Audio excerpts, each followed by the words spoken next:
so that the student will also engage to your activities.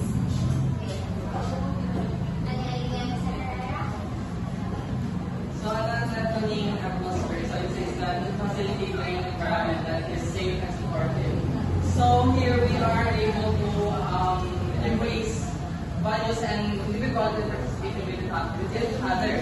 So it says that it accepts differences and allow mistakes. So when we embrace our mistakes, we can learn from it. And also the atmospheres from the non-academy, we are able to explore many ideas that help us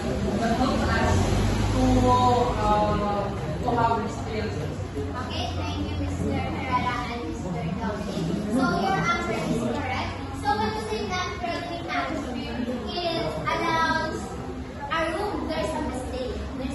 There's a mistake in a room. Okay.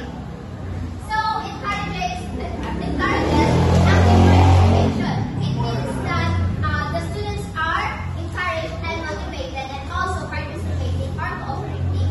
Because when you say non-threatening, there's no such as a bully or oppressor, and also non-threatening atmosphere is lead to us because to preclude an exacerbating situation.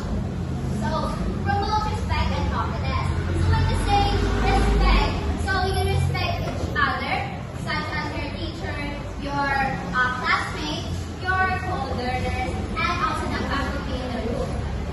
So atmosphere motivates students to explore ideas.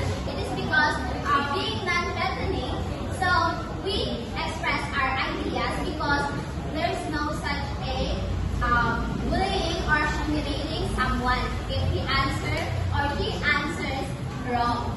Okay, so we have example, acceptance and respect. So this is what I'm talking about.